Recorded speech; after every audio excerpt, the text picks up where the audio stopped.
यहां हर कोई कुछ होने के लिए राजी है, कोई ऐसा नहीं जो कुछ होना ना चाहे। हाँ जी, आपने सही सुना। कोई धन के पीछे भाग रहा है, कोई पद के पीछे भाग रहा है। अगर इन दोनों से अगर आपका मन उठ जाए तो आप भगवान के पीछे भाग रहे हैं, पर कभी ना कभी कहीं ना कहीं हर कोई भाग रहा है। और मैं खुद की बात करूं तो मैं भी भाग रहा था, मुझे भी कुछ बनना था। मैंने नौकरी छोड़कर यूट्यूब में सोचा कि अपनी किस्मत को आजमाओ, तो मैंने भी सोचा यार चलो पहले क्रिकेट कमेंट्री की, अच्छा लगा, चैनल मोनेटाइज हो गया, फिर सोचा समाचार दे लूं, तो उसमें भी अच्छे व्यूज आए, तो सोचा यार बाबा बन जाऊं, बाबा में बहुत कमाई है। फिर थोड़ी किताबें पढ़ी तो समझ में आया यार कुछ होने के लिए मैं भाग रहा हूं, कुछ अगर ना हो तो ज्यादा बेहतर है। मैंने अपने आप को एक सीमित में बांधा। हर कोई यहां पे यही कर रहा है, एक सीमित में बांध रहा है, खुद को एक बाउंड्रीज में डाल रहा है। अगर आप कार बना रहे हो तो जीवन भर वो मरते दम तक सिर्फ कार बनाता है। अगर कोई सॉफ्टवेयर बना रहे हो तो जीवन भर मरते दम तक वो सिर्फ सॉफ्टवेयर बनाता है। पता है क्यों? उसे डर लगता है कुछ नया करूंगा पैसे नहीं आएंगे, डूब जाएगा, क्या करूंगा, गरीब हो जाऊंगा, घर कैसे चलेगा, डर।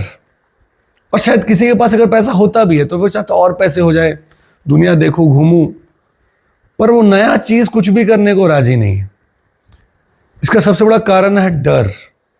या हर कोई कुछ होना चाहता है, कोई भी ऐसा व्यक्ति नहीं है जो कुछ होना ना चाहे।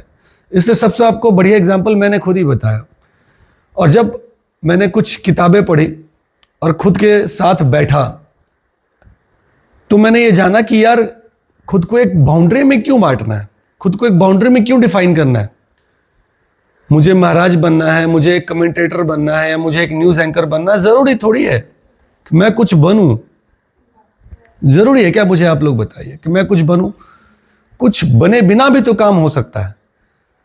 अगर आप डॉक्टर हैं, आप सर्जरी अच्छा कर रहे हैं, तो जरूरी नहीं कि आप बैडमिंटन अच्छा ना खेल सके।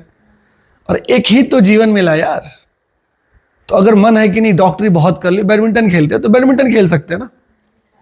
लगता है यार बहुत कर लिया बैडमिंटन, अब मन नहीं है, अब रिटायर होते हैं, अब एक रेस्टोरेंट चलाते हैं तो रेस्टोरेंट चला सकते हैं। जरूरी थोड़ी जीवन भर बैडमिंटन ही खेलें। हमें पैसे ने एक बहुत बंद कमरे में बांध कर रखा है। हम जो होना चाहते हैं, जो करना चाहते हैं, हमने वो किया ही नहीं, वो हुए ही नहीं कभी, हम वो हो भी नहीं सकते। मैं आपको शर्त के साथ बता सकता हूं 90% लोग इंडिया में बेमतलब की जिंदगी जी रहे, बिना मतलब बिना मन के जिंदगी जी रहे। मैंने जिनसे भी मिला, जिनसे भी बातें करता हूं, बोलते यार ये छोड़ दूंगा, थोड़े पैसे आ जाए ये छोड़ दूंगा, पर वो जिंदगी भर उस चीज को नहीं छोड़ पाते, चाहे कितना भी धन आ जाए, क्योंकि इसके पीछे डर होता है कि यार छोड़ दूंगा तो फिर पैसे नहीं आएंगे। जिसके पास पैसे अपूत रहते हैं, करोड़ों हैं शायद, पर फिर वो नहीं छोड़ पाते। नहीं नहीं नहीं नहीं, और ज्यादा हो जाए तो अच्छा है, बाल बच्चे भी हैं, उनके बाल बच्चे भी हैं। आपने सबका ठेका ले रखा है कि हाँ भैया इनके बाल बच्चे, उनके बाल बच्चे। आपको पता है आपके बच्चों के साथ क्या होगा कल? आपको पता है कल दुनिया रहेगी नहीं रहेगी? आपने खुद के बारे में सोचना बंद कर दिया है।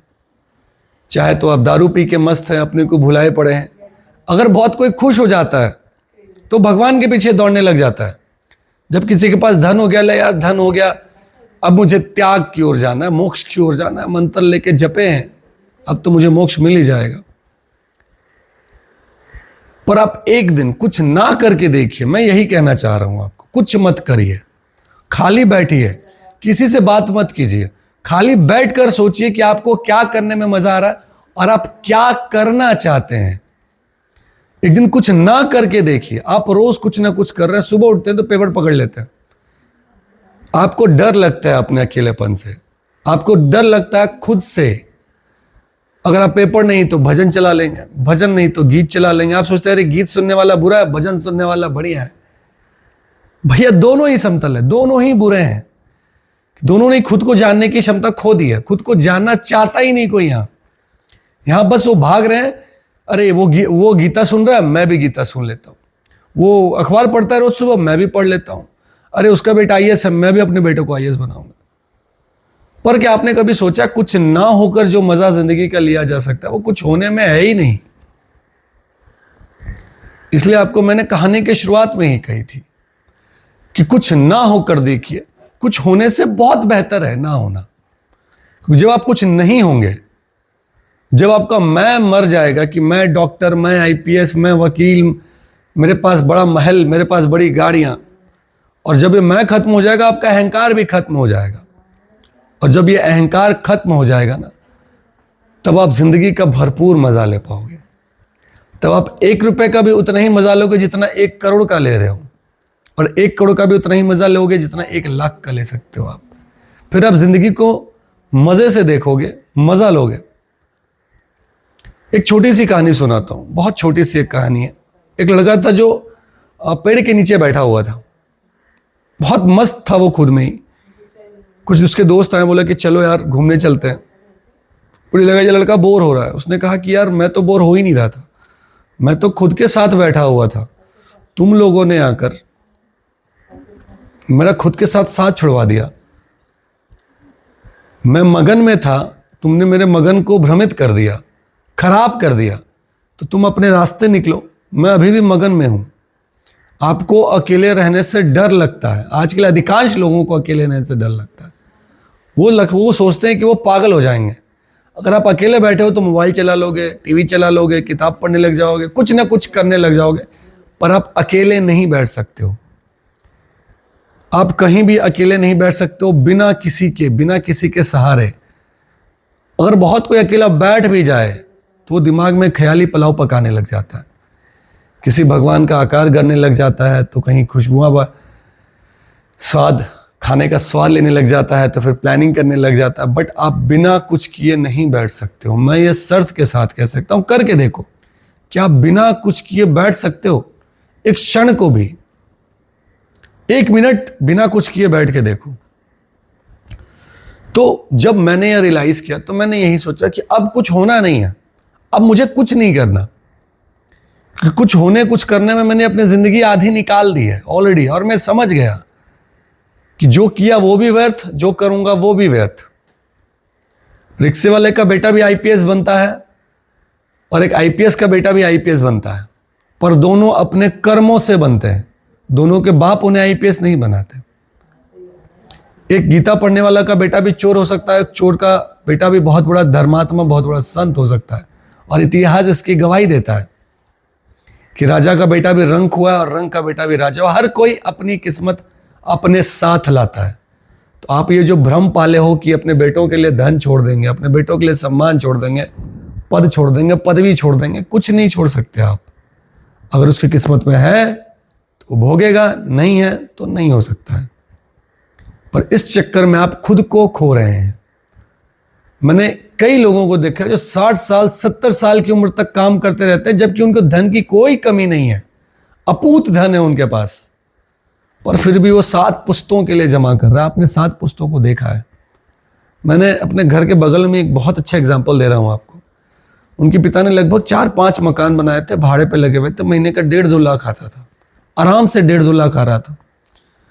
उनके पिता चल बसे, एक लौता पुत्र था उनका, उसे जुए की लत लग गई थी, बेटिंग।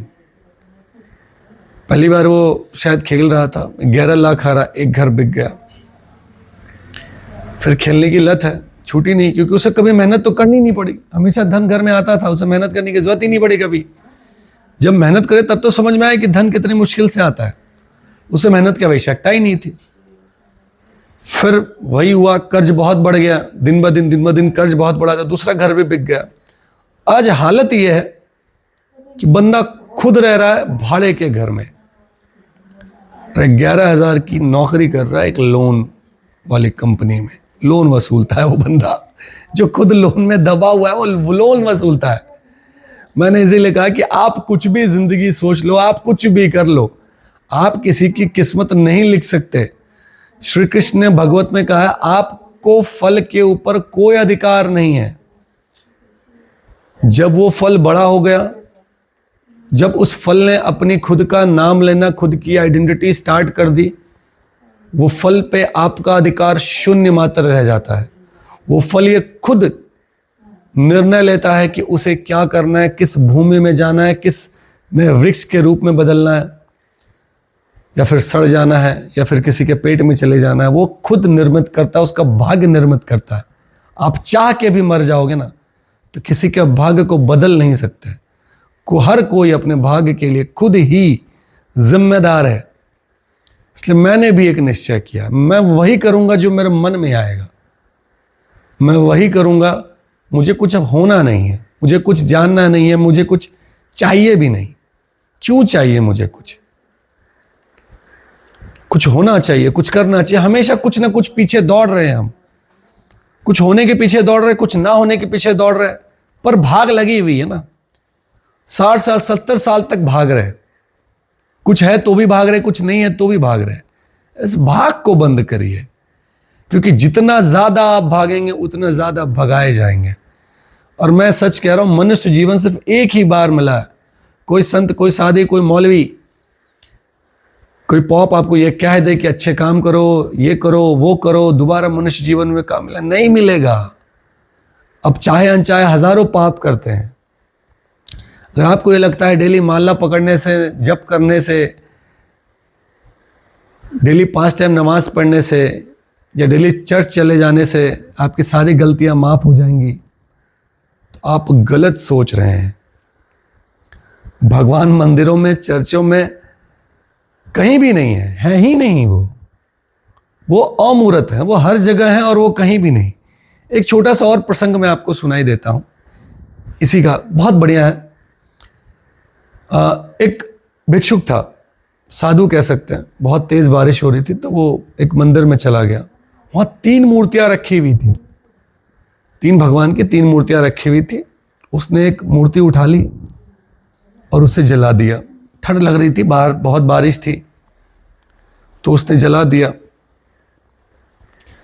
तो जो वहां का जो पुजारी था वो देखा कि यार एक मूर्ति कहाँ गई, तो हो हल्ला मचा। जब वो देखा कि भाई आंगन में एक भिक्षुक कह सकते हैं, ज्ञानी कह सकते हैं, उसने मूर्ति को जला के वो आग ताप रहा है।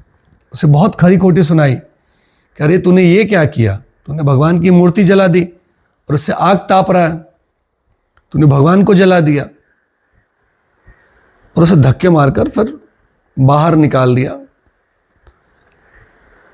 तो उसे कहा कि तूने मूर्ति जला दी। बोला कि यार अभी तो पूरी रात बची हुई है, अभी तो 12 बजे हैं, अभी और ठंड है, हो सके तो मुझे दूसरी मूर्ति भी ला कर दे दो, मैं तो जिंदा रहूं।